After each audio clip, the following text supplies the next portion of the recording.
is TWiP. Hey folks, welcome back to another episode of This Week in Photo. I am your host, Frederick Van Johnson. Today on the show, I'm speaking with Kersten Luts. He is a photographer based out of the UK, and in a lot of ways, he and I have we're kind of like kindred spirits, because he's doing a lot of the stuff that I do over there. I would argue probably better, but he's doing a lot of the same stuff, where there's photography, podcasting, content creation. You know, he's interested in a lot of the same things that I'm interested in, including artificial intelligence and, of course, the amazing Nikon brand of cameras. So, you know, we were instantly friends when he mentioned he was a Nikon shooter. But I wanted to have Kersten on today, not only to talk a little bit about his podcast, which you should absolutely check out. I'll link to it in the show notes for this episode. But I want to dive into just the world and the evolution of the content creator and what that looks like. If you've listened to several of the previous This Week in Photo episodes, you know I've sort of been on this artificial intelligence tangent. And that's because that's what's topical right now. That's what people are thinking about. That's what a lot of people are talking about. That's what I'm talking about right now. But I don't want to make this discussion all about AI, that you'll be relieved to hear.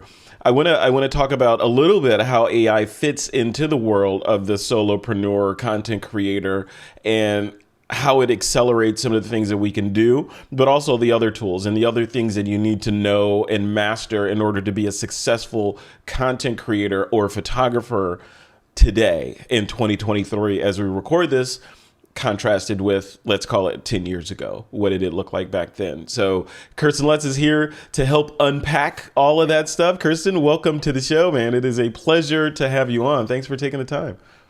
Hi, I'm so glad to be here. Thank you for having me.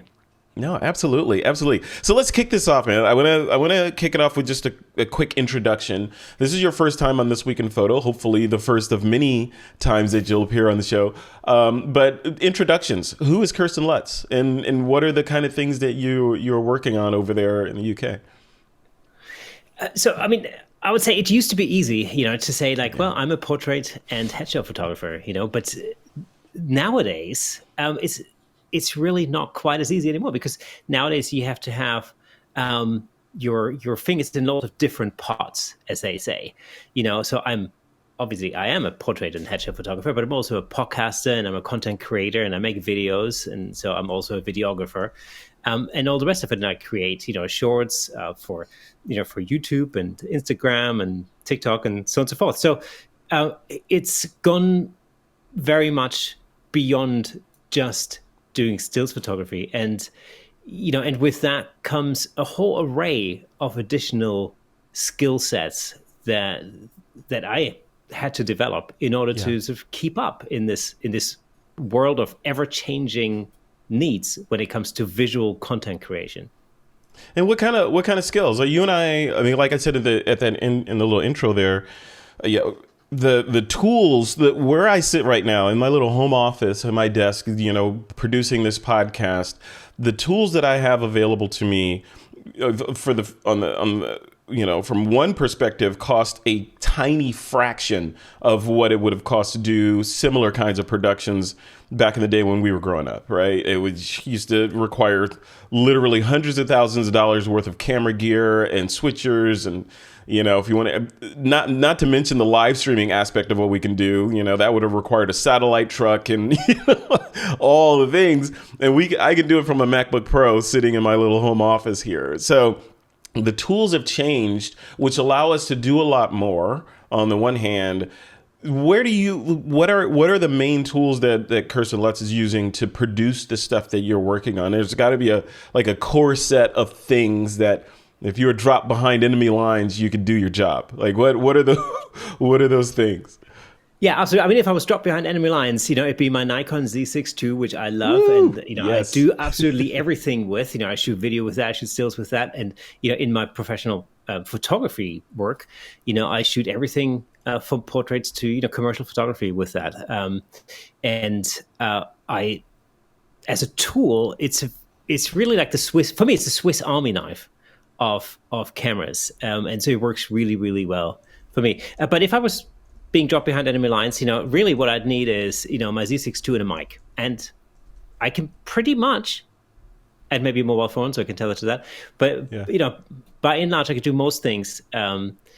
Most things that I would need to do. But that being said, you actually touched on something there in your in your little introduction to this question, and that's really the fact that equipment has become so much more affordable.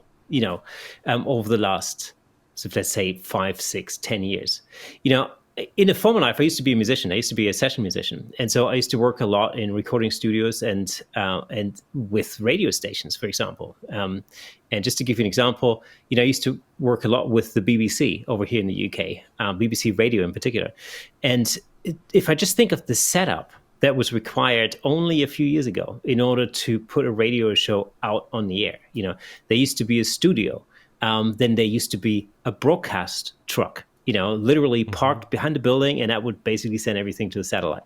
There used to be a studio, there used to be an engineer, there used to be the presenter, a producer, there used to be a whole team of people that would work on making this thing happen. And all of that, we can now do sat at a desk with a camera and a computer and a bunch of other things that allow us to do that. And that's incredible. That's really, that sort of development in terms of technology has obviously happened in photography and in video, but it's also likewise, it's happened in music. It wasn't too long ago, really, that in order to record an album, you'd have to hire a big studio, and you used to have an engineer and a producer and the whole team again. Now you can do it in your bedroom. So technology has come on massively, but just because you can do everything by yourself doesn't necessarily mean that that's necessarily a good idea, because in order for you to do that, you now have to acquire a whole range of new skill sets that you didn't really need before. In the early days of me being a session musician, for instance, I didn't really need to know how to work a mixing desk. I used to go in and record a radio show. I didn't need to know how to send something to a satellite. I'd go in and I'd play my guitar, and that was the one skill that I had. Yeah. The single skill. And, and that basically made my job possible. Now doing what I do now is, now I need to be, a photographer. Obviously, I need to be a videographer. I need to be able to shoot video. I need to be a director, a producer. I need to know all the technology. I need to be a computer nerd, because I need to know what's happening with the software and this and that and the other, and how to connect. Yeah, I need to be a technician. So it's become easier in some ways, but it's also at the same time, it's become incredibly more complicated in another way. Yeah. You know what? You touched on a vein there, and that's the whole, I don't know, it's a cliche to say lifelong learner. Yeah, which I feel like I am, but it sounds cliche to say, yeah, I'm a lifelong learner. I'm always learning new things. And I'm sure you and I both are. We have this thirst for learning the latest piece of software that can make our lives easier, or, the latest camera that does the latest thing, or latest 360 or VR headset, whatever. So all these things are exciting to people like us. Where I worry, though, is when you're in that world of, okay, I have one skill and I'm just going to hammer on that skill over the decades and become the best, whatever that thing is that is, alive today on planet Earth. That's my goal, is to be the best of the best at that thing.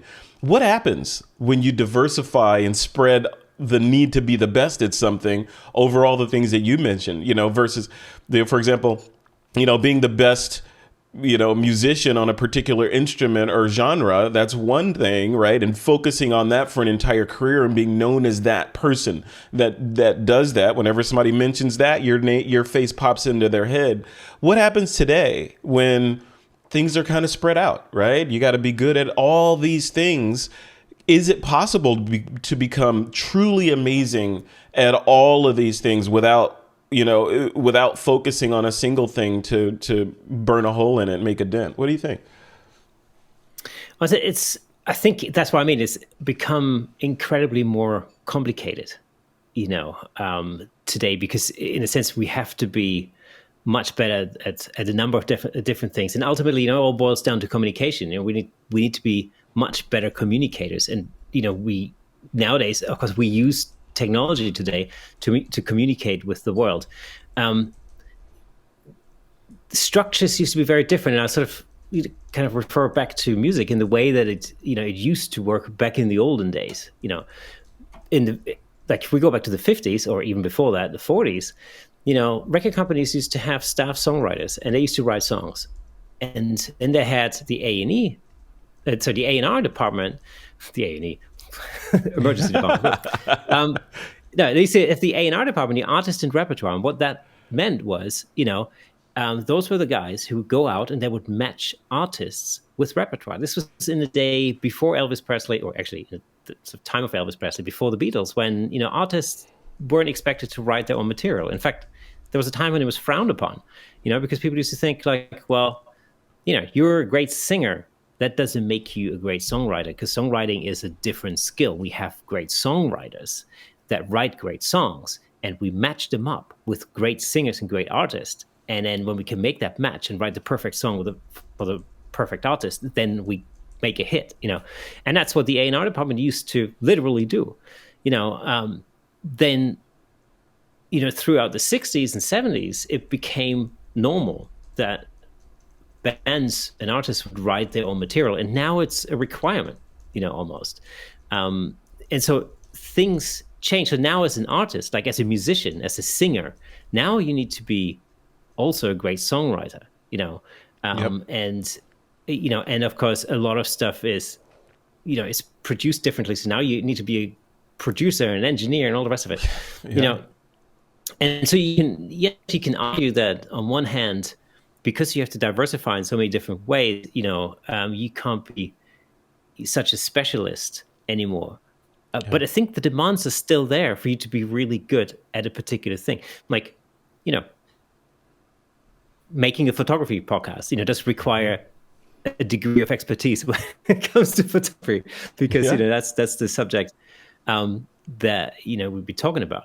Yeah. But the beauty of having all of these opportunities and these possibilities and this technology at our fingertips, it's really in the fact that we can create things like a podcast, or like a YouTube channel or whatever it may be, that's entirely based on our own interests. And I think if you're really, if you're interested in something, then you gather expertise in that field much more easily than, if you're doing something that you don't really know very much about. And, I think ultimately that's sort of still at the base of any form of, success. And I define the word success very loosely.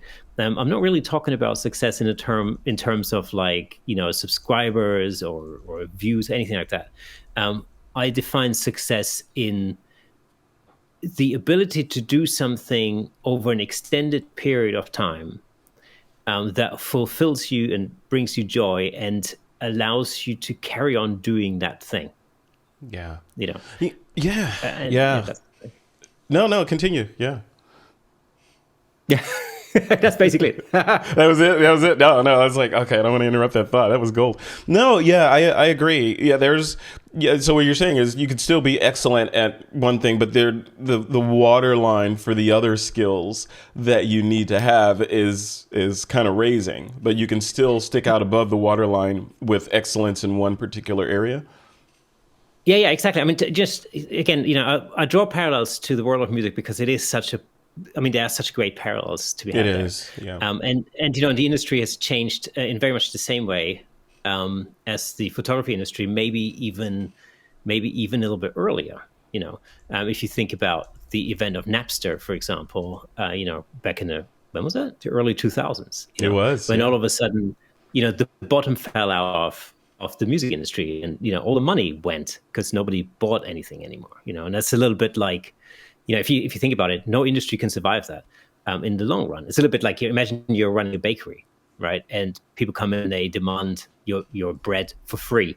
If you carry on giving away, bread for free, you're not going to be in business for very long. And of course, the same thing was really what the music industry was facing at the time. Nobody was buying the product anymore. Nobody was paying for it, and and you can't sustain that. And of course, we can look at the music industry, especially back then, and we can say like, well, but it was excessive, and blah blah. Yes, all of that's true, but nevertheless, if you turn off the tap, then nothing's going to survive, and ultimately that's gonna affect record companies, and it's going to affect artists, and so on and so forth.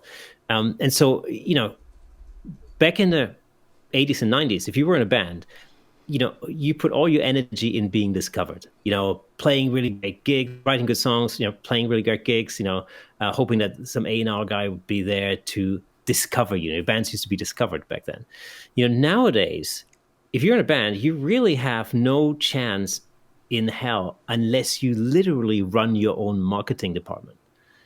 Because now it's down to you to create all of that marketing collateral, create, gain a following, be super active on social media, so you become a marketer all of a sudden, on top of being a songwriter and a musician, and you record your own material, so you all of a sudden you become an engineer and a producer, and all the rest of it. And so so the industry has changed for artists dramatically. I mean, it's unrecognizable, really. Yeah. In comparison. And of course, the same thing is happening in other creative fields as well, and photography being one of them. Yeah, I wonder what the sort of direct comparison is to the publishing industry. Like if you look at the publishing, i.e., writing a book and publishing it, and the hoops that you had to jump through back in the day to do that, versus being a photographer, and what are the gatekeepers what were the gatekeepers in that industry, and the music industry, like you mentioned, the bands trying to get discovered.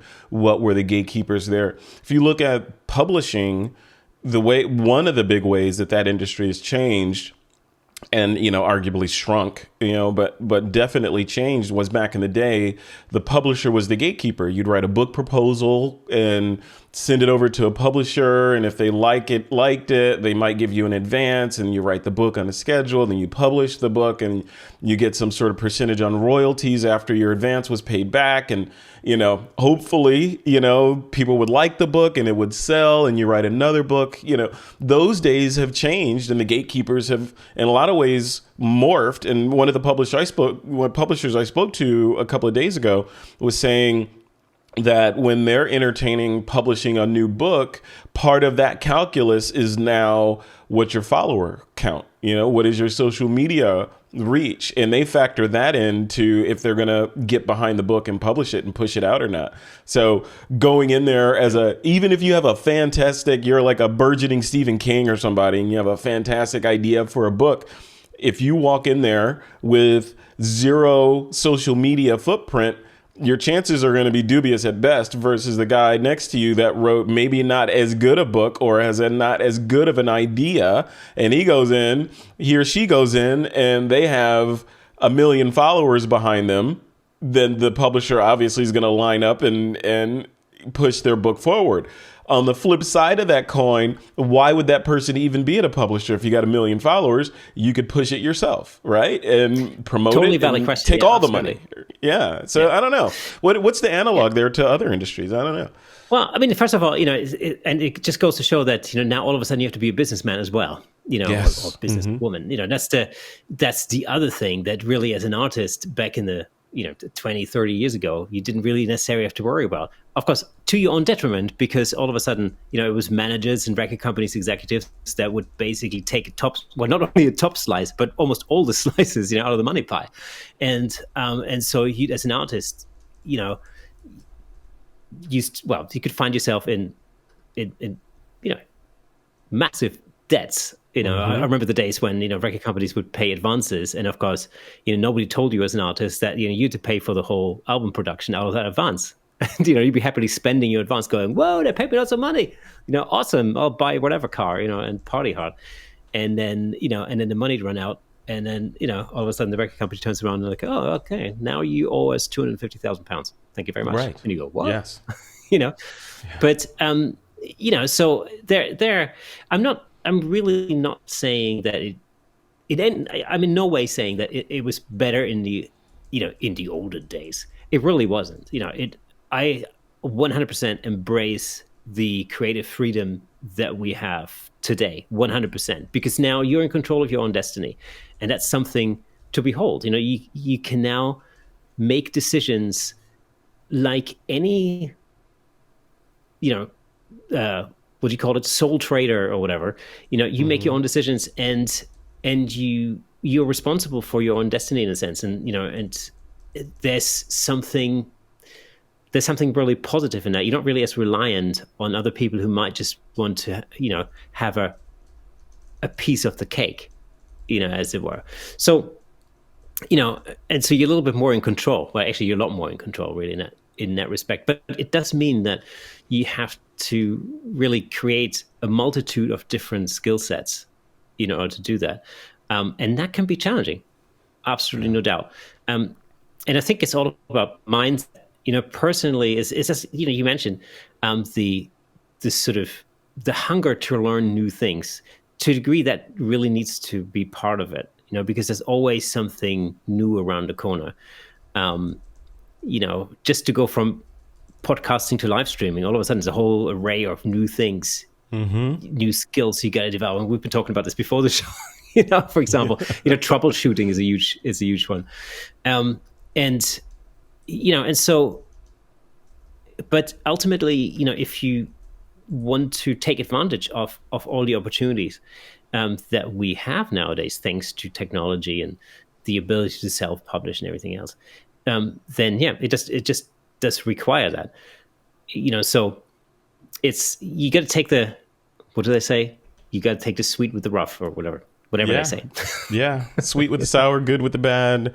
Yeah, all of that. But it's exciting though, right? I think it's exciting from it's terrifying on the one hand, because there's so much stuff to learn and experiment with and try. There's not enough hours in the day to try all the things that I'm interested in, from, like we said, AI to all the different tools that we play with, notwithstanding different photography techniques, or somebody did something on Instagram or something, you're like, oh, that's interesting, I want to try something like that, right? There's not a whole lot of time to try all this.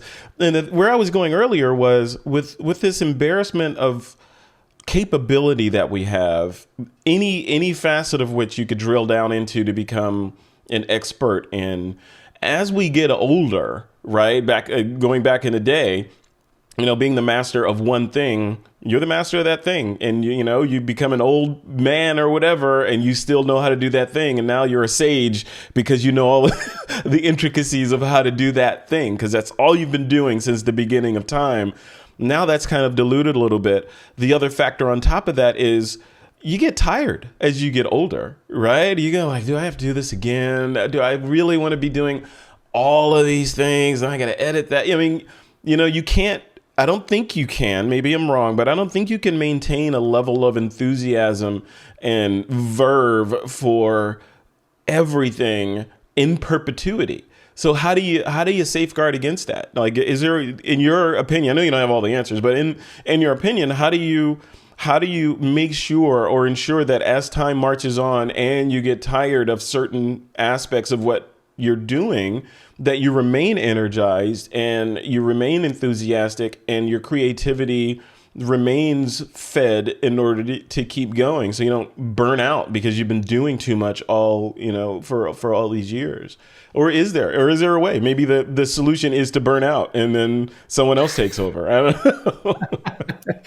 Well, maybe sometimes that's what it takes to, make you realize that, maybe a career change is in order. Maybe it certainly happened to me in the past, But I think the reality is, when things can be very stressful, especially when you're creating a lot of different types of content, for different purposes, and especially when you have, for instance, sponsors or something that require you to deliver, or even, no, it doesn't even have to be sponsors. So even when you run a YouTube channel or a podcast, like in my case, I'm sort of honor bound to release an episode every week, because that's the commitment I've made to my listeners.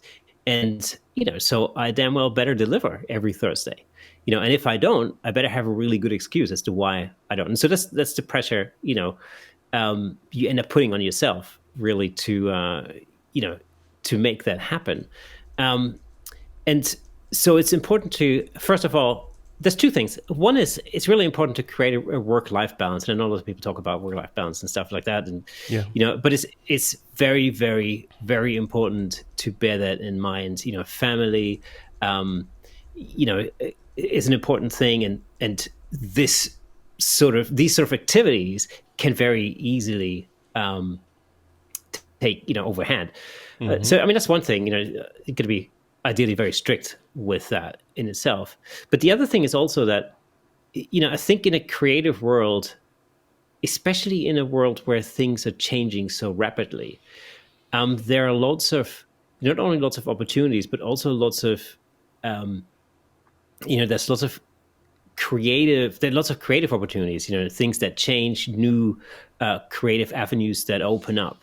And so I think embracing change is a really important aspect to that, because if you imagine, like, back in many decades ago, when people worked for the same employer all their life, and people you remember the old what was it, like the old term, he's a company guy or something like that, he used to work for 40 years, just like his father before him and whatever.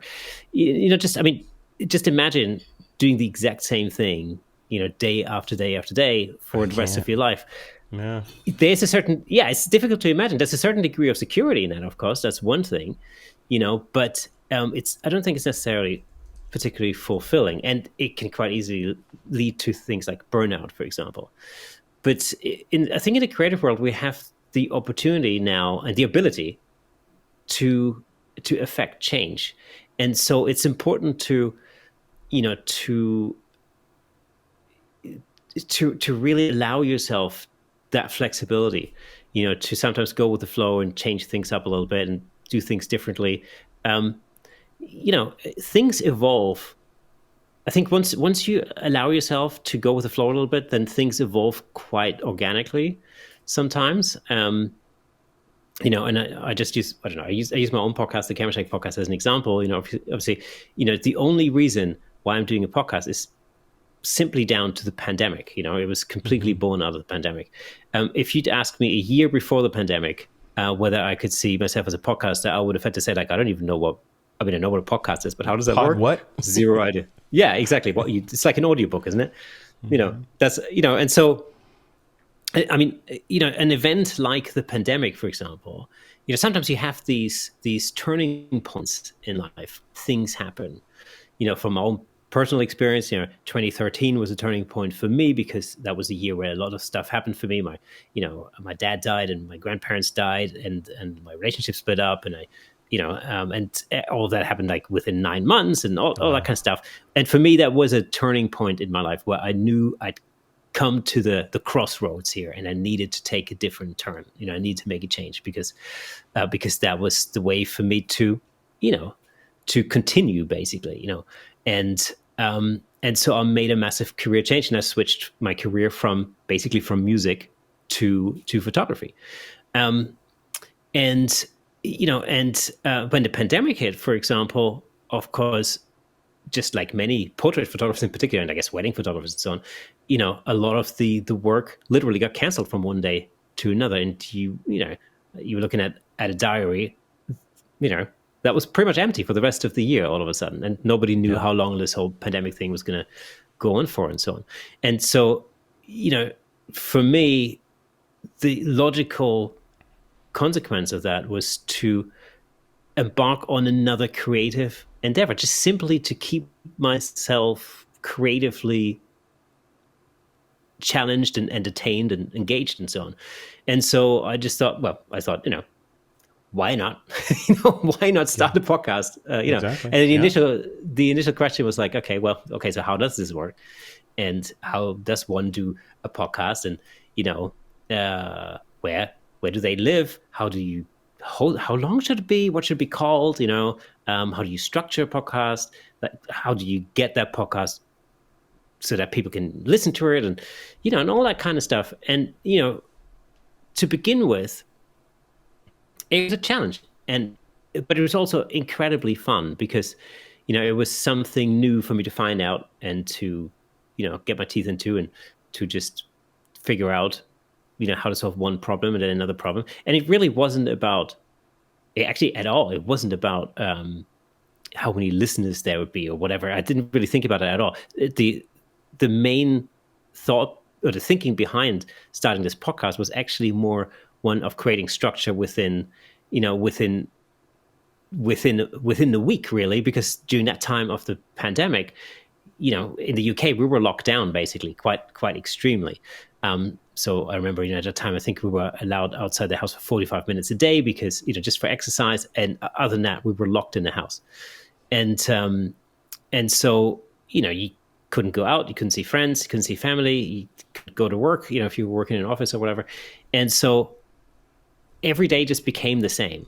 You wake up in the morning and you didn't know what day it was. And I always say that a few weeks later, I'd wake up in the morning, didn't know what day it was, and I didn't care. And at that point, I thought, right, I could do something about this. And so, starting a podcast basically meant, I started recording on a Monday and then edit the whole thing and then read it on the Thursday. And immediately, every week had a structure.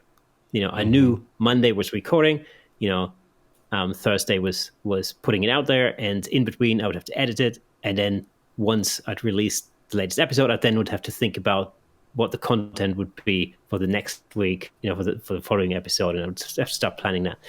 And so all of a sudden things had a structure again. And it just, it did wonders for my mental health, and all the rest of it. And so, and I didn't necessarily know that, nearly 3 years later, I'd still be making podcasts, but I fell in love with it and I loved it, and then so I continued doing it. And a lot of the results or the outcomes of that post-pandemic have really been a direct consequence of that change.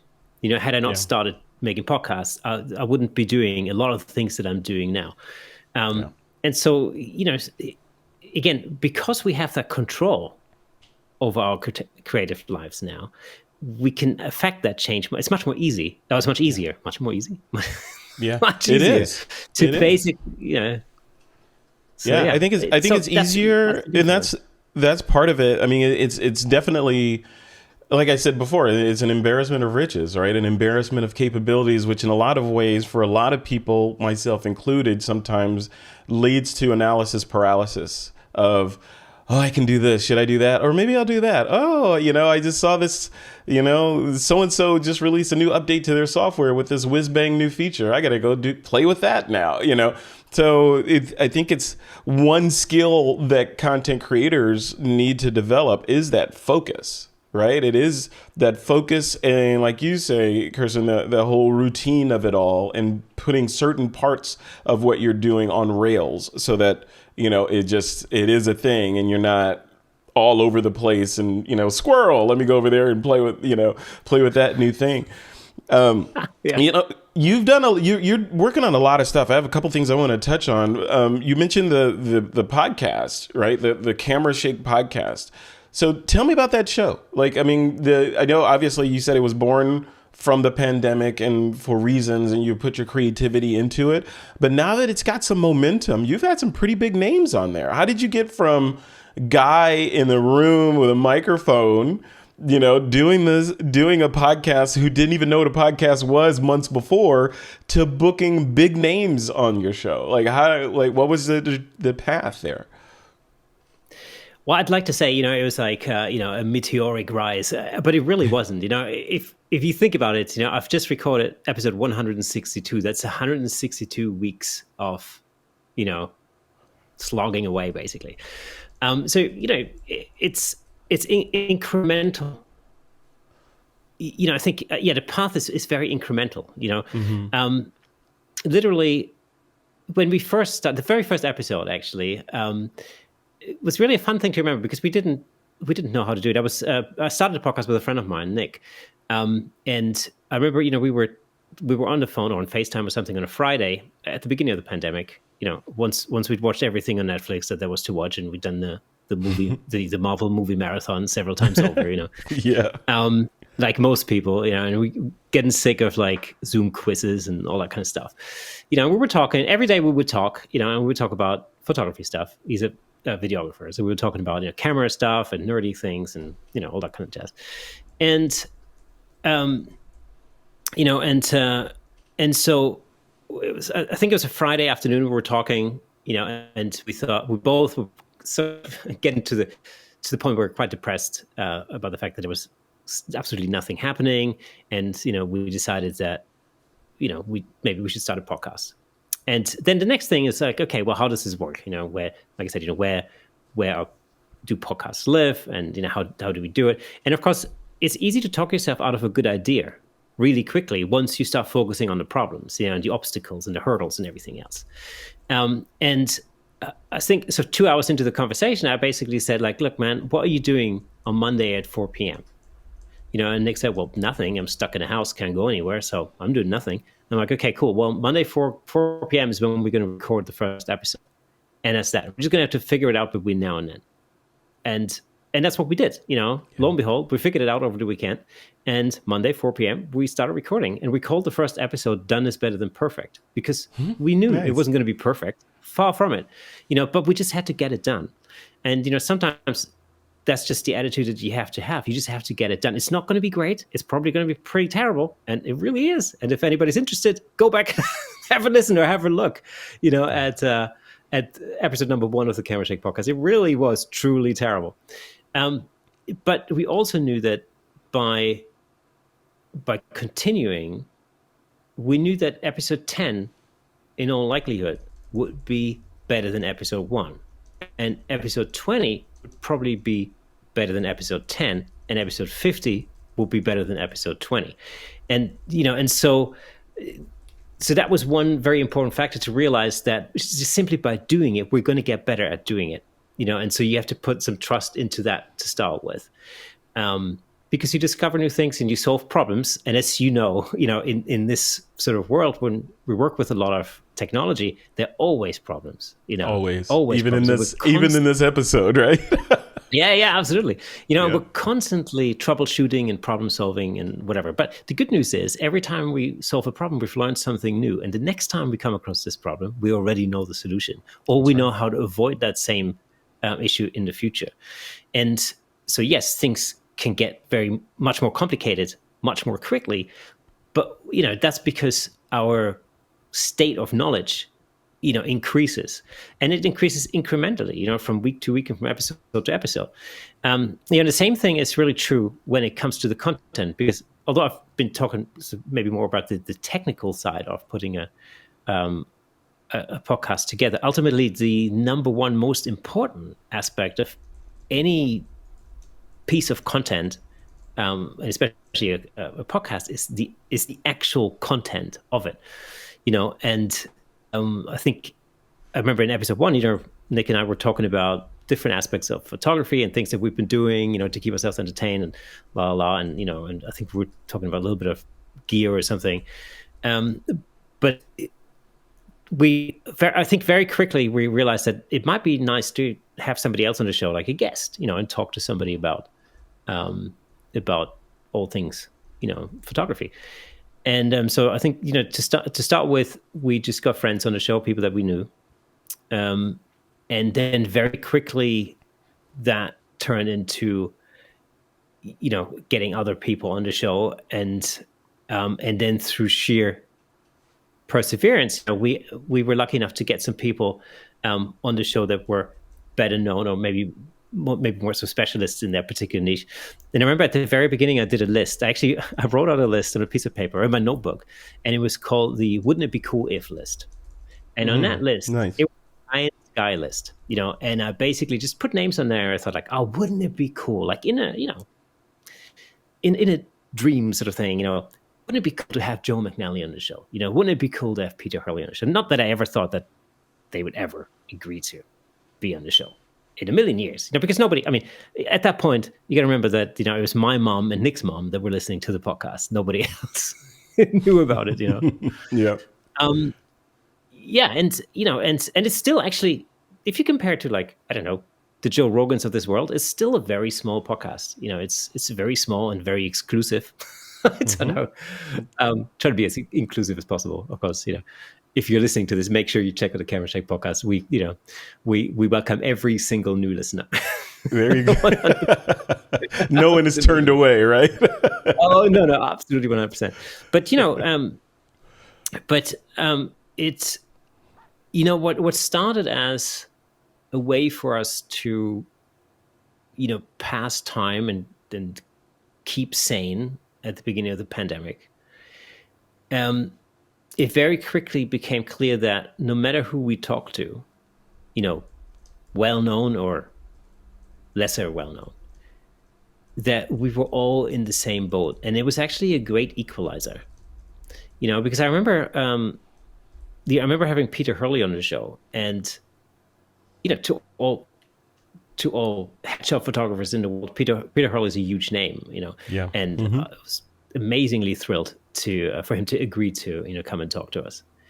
But it was just amazing to find that, he had exactly the same thoughts and worries and fears as far as the pandemic was concerned. This was still while the pandemic was going on, and it was really interesting to have these conversations, where you all of a sudden realize that actually, no, we're all in the same boat here. Like all of us, no matter how successful you are or not, we're all having the same thoughts and the same worries, and we're fearful about, we don't know what's going on with vaccines, and we don't know how long this whole thing is going to last. We're worried about our kids not being able to go to school, and we're all having the exact problems. And immediately, because you're sharing all of this, you actually have a lot to talk about, because you're not talking to somebody who is very well known, or or in some way superior or whatever.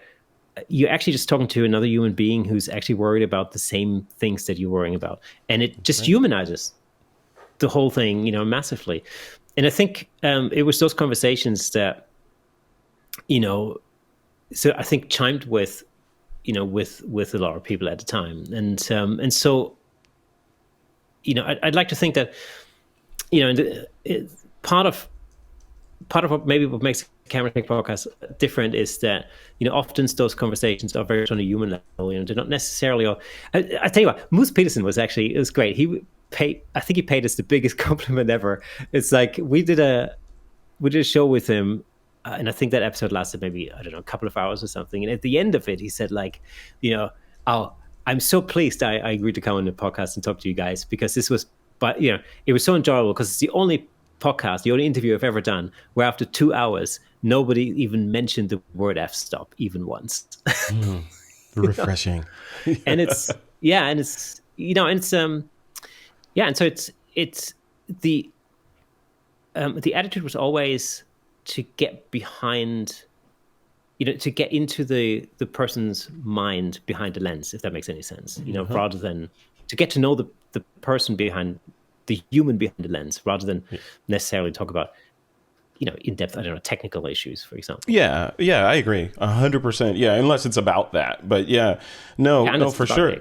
Yeah, because the way that I feel like I've been able to sustain podcasting over the years, doing podcasts, and continue to enjoy it, every conversation, including this one, I feel like I am the student, and I'm learning from my guest. And my job is in a lot of ways to personify my audience and ask the questions that I feel like my audience wants to know if they have the opportunity to be in, sitting where I am and asking the questions. So in a lot of ways, I'm just channeling the audience and, asking those questions. But the questions and the direction of the interviews that I do come from a genuine curiosity about the topic. It'd be very hard for me to conduct an interview with someone about something that I have absolutely no interest in. It would, I could go through the motions, of course, and list out my questions and ask them, like a CNN or a BBC anchor or whatever. I could totally do that, but it wouldn't have the spirit and the the oomph of what we're doing here, which is a peer-to-peer conversation that with one of the peers being genuinely interested in what the other person is working on or is doing or has accomplished in life. Having a conversation with Peter Hurley, for example.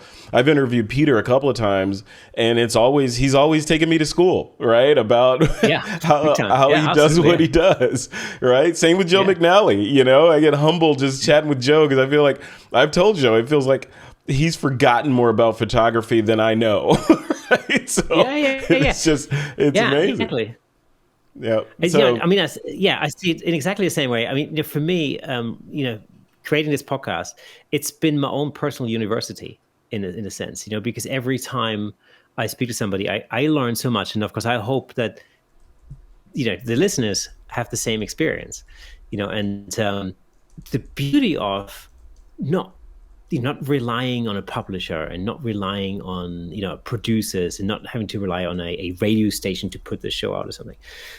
It's simply the fact that, you as a solo podcaster, you can decide who your next guest is going to be. And so there's really no need for me to speak to anybody who I'm not interested in or I'm not interested in what they're doing, because I don't have to interview them. I make the decision ultimately. I don't have to have them on the show. Right. Exactly. So, and that's the beauty of it. It's, I can completely, gauge that by my own interests and what I think, the listenership or the audience are interested in. And of course, by default, then it varies widely. Sometimes we have, an incredible portrait photographer on the show, and then we have an incredible toy photographer on the show. And I know this from conversations with listeners. Of course, sometimes listeners look at an episode and go, "Oh, I'm not really interested in that." Sometimes we have, I do episodes on, where, for instance, the business of photography might be the talking point or something. Some people go like, "Well, but I'm just doing it for hobbies. I'm not really interested in the business side of things." Totally cool. But there are others who are very much interested in listening to those aspects of, photography. And I am interested in it. So that's why I like to have guests on the show that cover this wide range. And this kind of goes back to, I think, where sort of almost like where we started the conversations to, whether, nowadays we have to niche down so extremely. And I don't think that's necessarily the case. I think we can create variety within our niche, if that makes sense, or niche, depending on where you're from, I guess. Niche? No, absolutely. Yeah. It's great. I mean, all this stuff. The other thing about podcasting, you and I talked about, was how much like photography, podcasting acts as a passport into like having the conversations like with Joe and Peter, etc. That if you were just Joe Blow photographer off the street, they would probably not entertain having a discussion with you and letting you pick their brain. But you have a microphone and you have a podcast and a platform that opens a lot of doors for you, much like photography. When, some situations you show up in as just a regular citizen, you do not pass go, right? You can't get in. You're not allowed in that situation, either by the authorities that control that situation, or, say in the case of photojournalism, or the group or community that you want to photograph or that you want to interact with. Without a camera, you can't get in there and interact with them, right? With a camera, it becomes your passport to get in, and it kind of lowers barriers, the threat barriers. Like, oh, the guy's not a threat. He's just a photographer, right? He's going to come in and take pictures. Yeah. So the same way with podcasting. You find that as well in the circles that you move in, that it kind of opens a lot of doors for you just by virtue of the fact that you are a podcaster and a photographer? Yeah, I think what's super important in all of this is actually it comes down to perseverance. Oops. Sorry, one of my lights has just turned off. There you go. Oh, nice. Never mind. It boils down to perseverance. Ultimately, it's this stuff. The difference between taking one great photo, and creating a body of work. I think the body of work aspect is still immensely important because it shows, it shows perseverance and you're serious about something.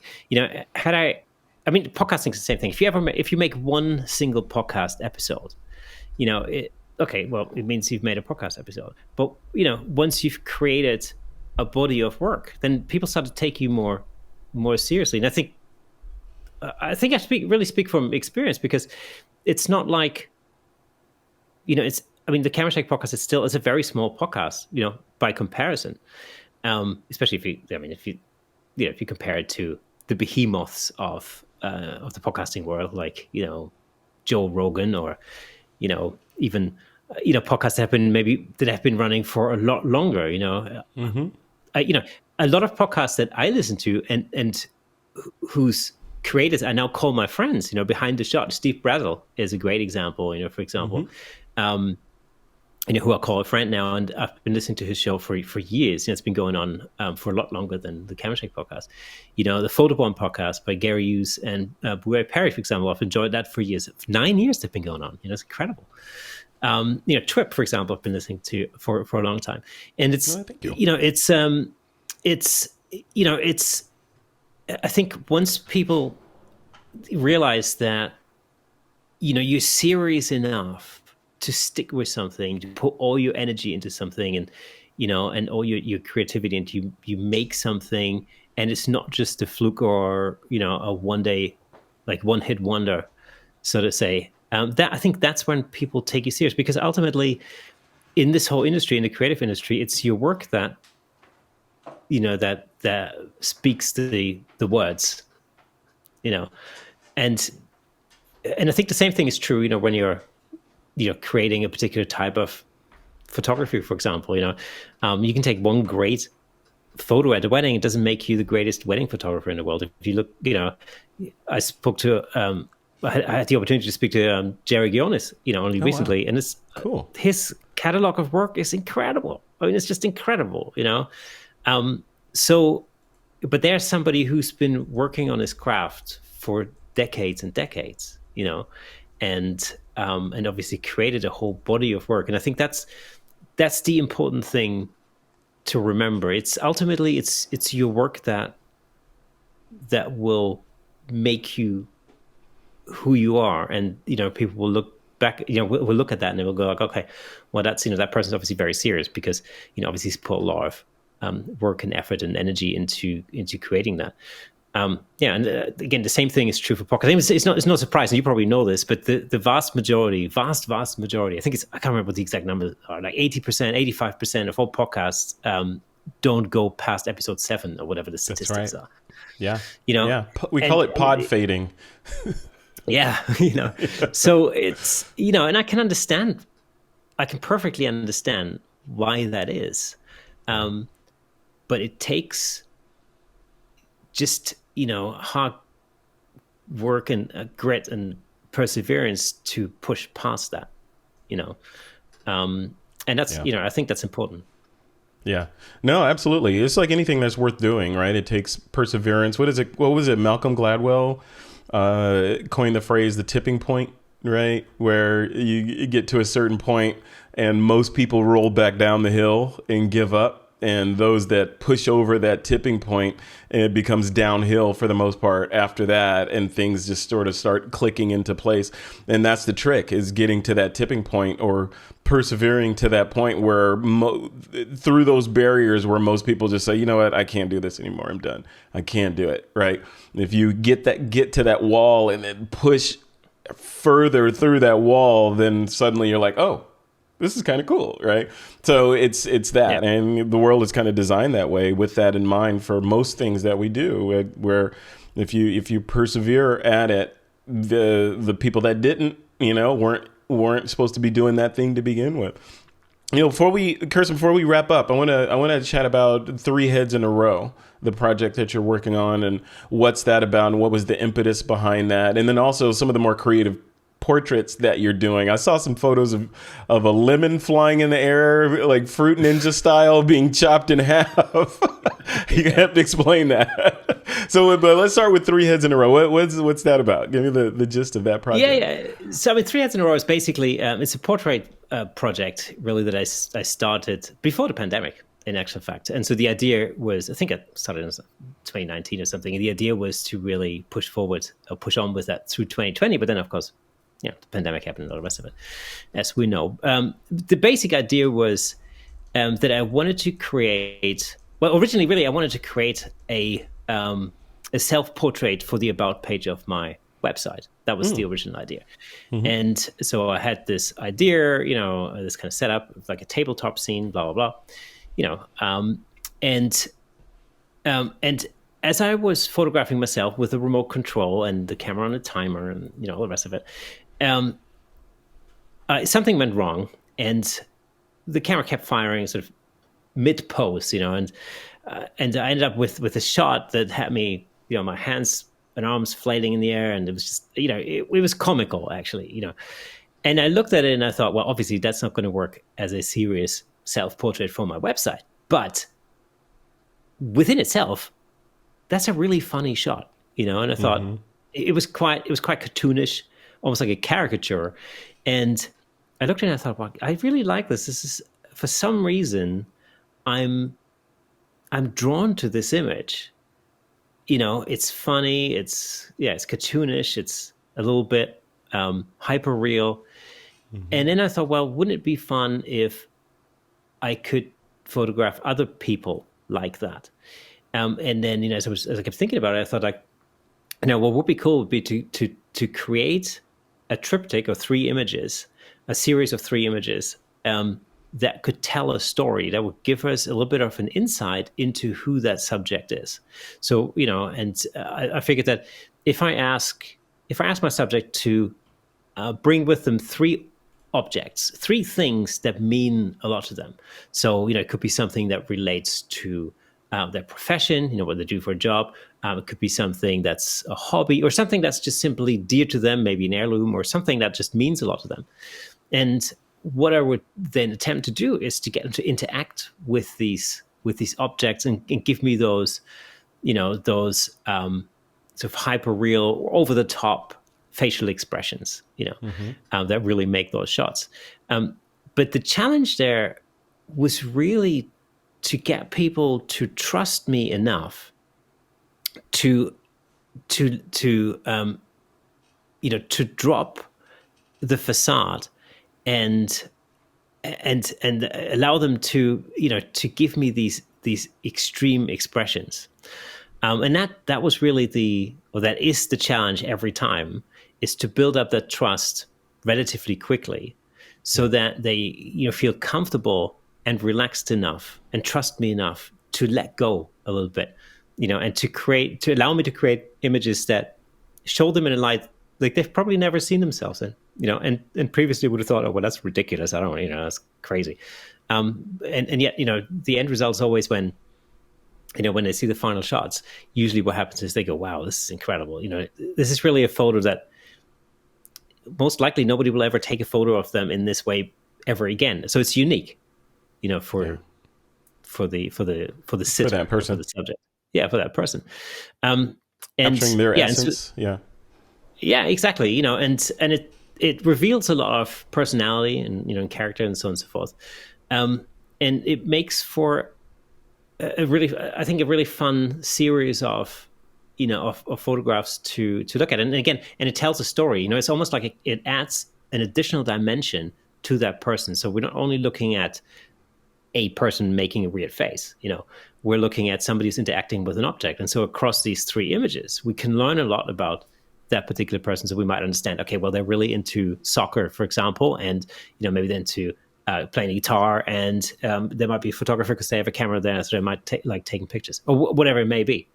So it can tell us a little bit about their interests, their profession potentially, and what they hold dear, and so their values potentially. So it's just a really fun way for me to create something that's a little bit special for that person. Yeah. From a purely selfish point of view, it's super fun. I mean, it's hilarious for me to create these images, and I really enjoy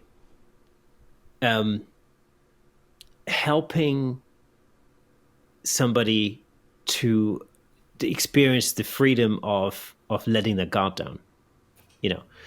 And the challenge is, I mean, the challenge is actually funny enough. The challenge is not so much a photographic challenge, so much. The challenge is actually to get them to trust me. Yeah, that's the thing always, right? It's the trust as a portrait, or people photographer.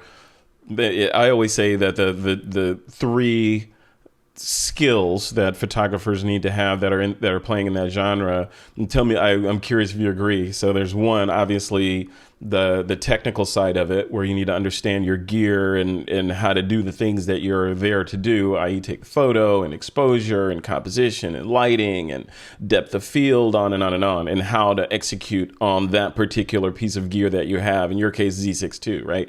And then the next bit of it is just the psychology, I think, of being able to interact with your client, with the person that you are there to take a photo of, reaching out and putting them at ease and joking around, all the while the other side of your brain is handling the technical stuff and doing that, spinning that plate while you're spinning the plate of being personable and your bedside manner and all that. And the third piece of it is the artistic side of it, right? You're there to create art. It's not the technical, it's not the psychology, it's the actual art that you're trying to create and the message that you're trying to convey.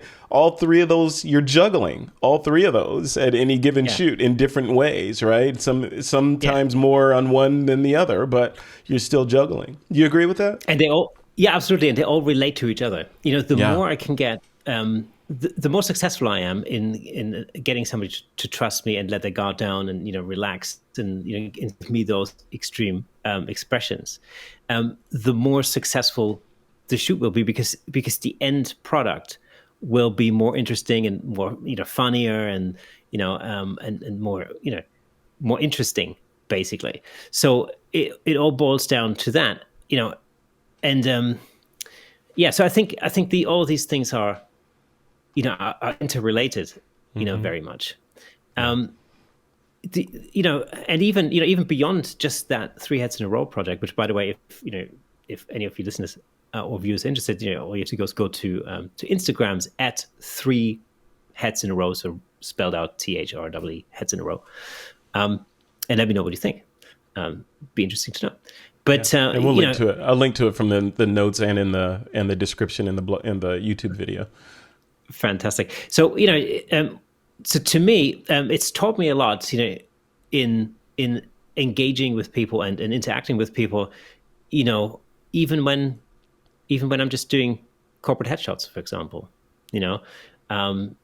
Very often, even in just a standard headshot situation, the person that you end up with in front of your camera.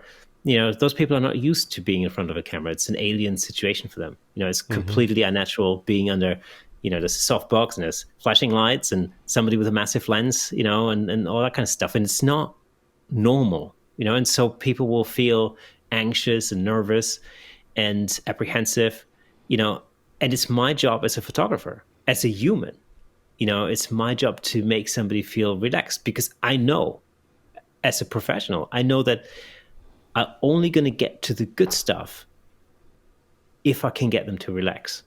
That's right. Because otherwise, we're just taking better looking passport photos here, and that's right.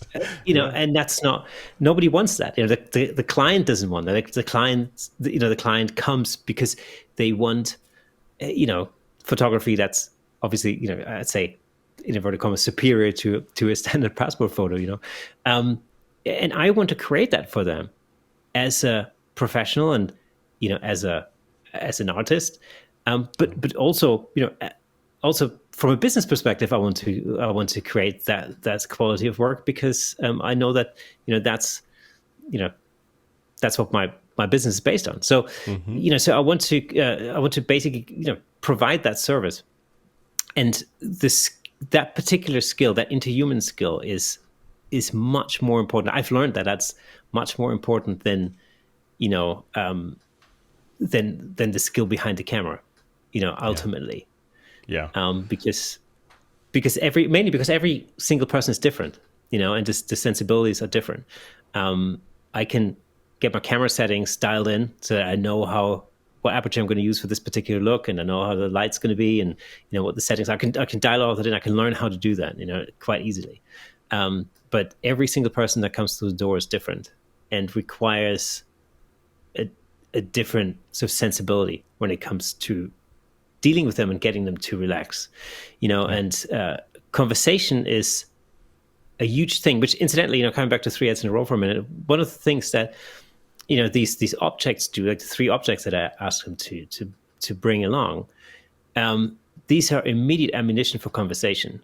And that's really the biggest icebreaker, because immediately you can start a conversation on, oh, what's that? What's the first thing you brought? Oh, okay. What is that? Why did you bring that? How come you brought that up? What does that mean to you? And then all of a sudden the stories come out, and you immediately have something to talk about. And that's really what ultimately allows people to relax. It's when you create that engagement between 2 human beings, you open up these conversational channels, and that's what trust is built on. It's on communication. It's all about communication. Yeah, and finding that common ground for sure, absolutely. And a lot of what you said resonates because it's same thing with podcasting, right? And having, or very similar, right? And having, except that the whole thing is the conversation. But even then, before you start recording, like we had a pre-interview, and even before this one, you and I chit-chatted and troubleshot some things for a bit of time.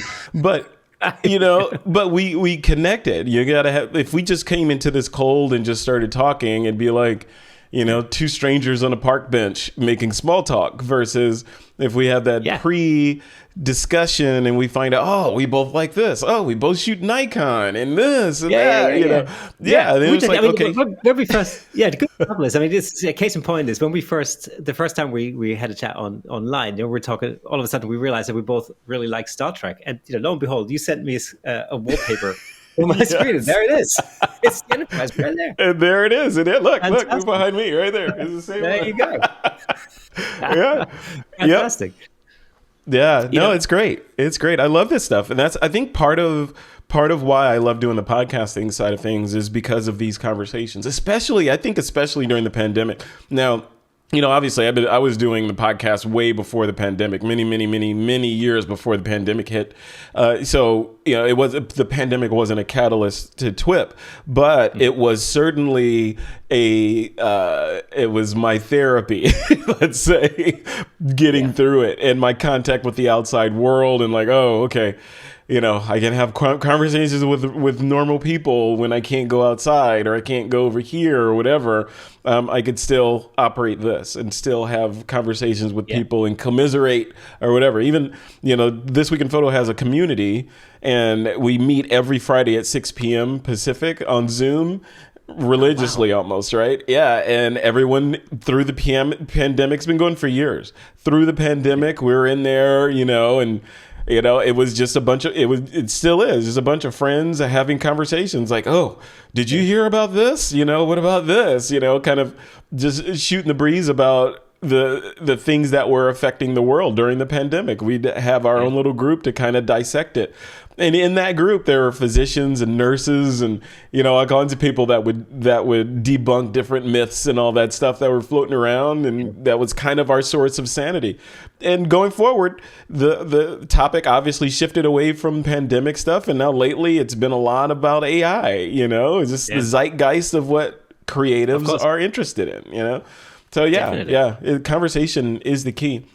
I want to wrap up and sort of leave it with, I want to give you the last word, like any words of advice for photographers or creatives that are looking to kind of dive into either the photography or podcasting under today's climate, with all the tools and the change and the uncertainty that's going on. What are the in your opinion, what advice would you give to a bright-eyed young photographer that's like, I want to do this, I want to make a career out of this, I want to do what you're doing, Kersten? How would you guide them to get started in that? I think the most important thing to remember is literally that done is better than perfect. There's so many distractions and so many different ways to do just about anything, whether that's in Photoshop or in podcasting or whatever, or in live streaming or social media, whatever it may be. But just remember that doing the work is the important thing. It's much more important to create than to look at that and to figure out, okay, well, this bit went well, this didn't happen. Let's figure out why it didn't happen, and let's try and improve on that next time around.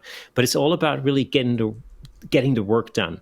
And the worst thing that you can do is really to never actually put any of your work out there. It's this thing where you think, well, it's not good enough, it's just not good enough, or if I just tweak that, or if I just had this other thing, this other app, or this, if I just learned how to do that, then it would be so much better. Forget all of that. Just put your work out there.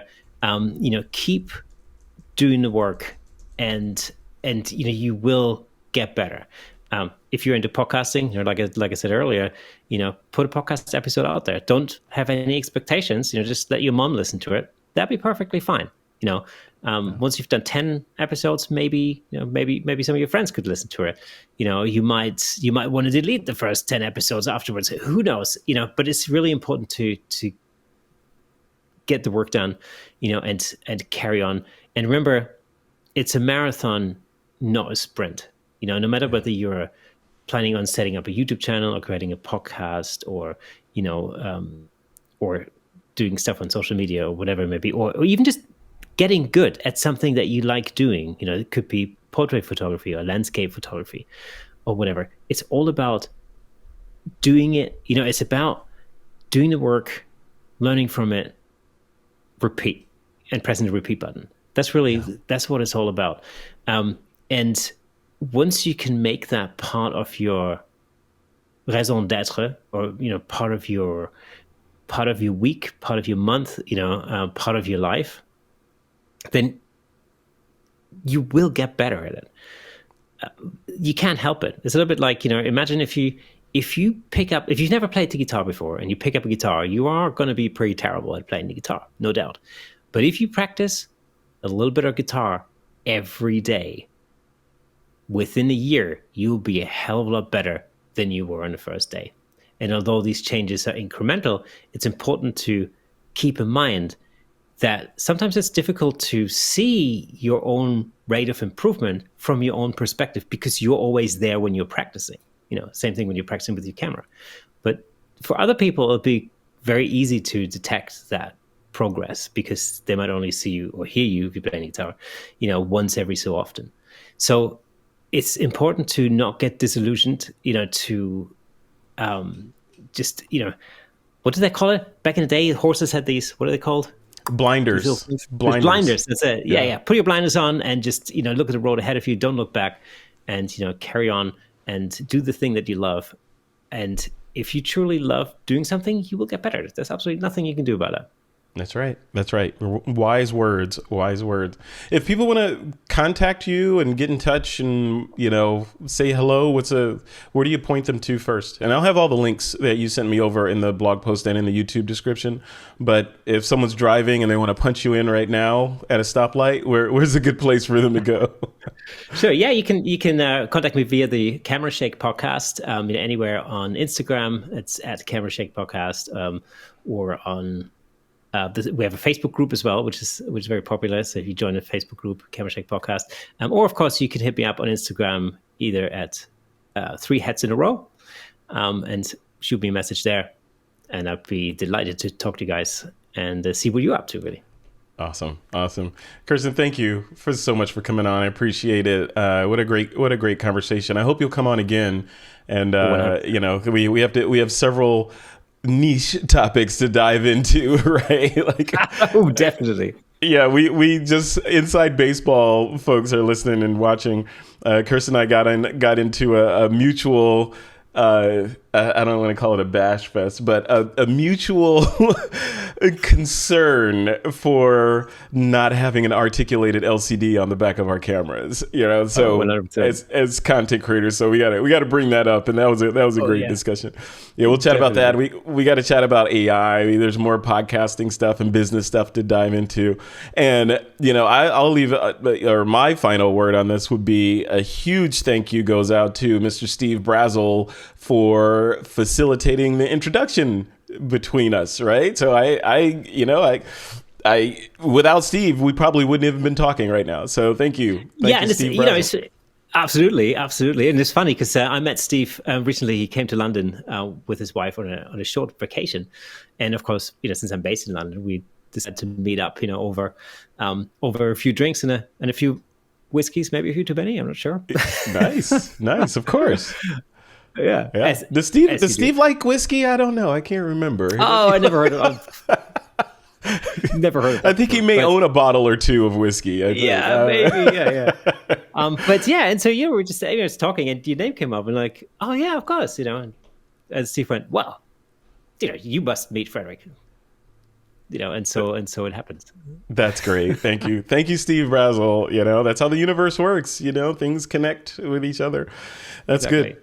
All right, Kirsten, we'll leave it right there. Thanks again for your time. You have a great evening. Thanks for staying up late doing this. I know it's pretty late there, but thanks for staying up late and doing this. And we'll talk again soon. You have a good rest of your week.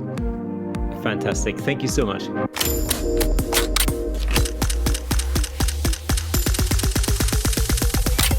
This is TWiP.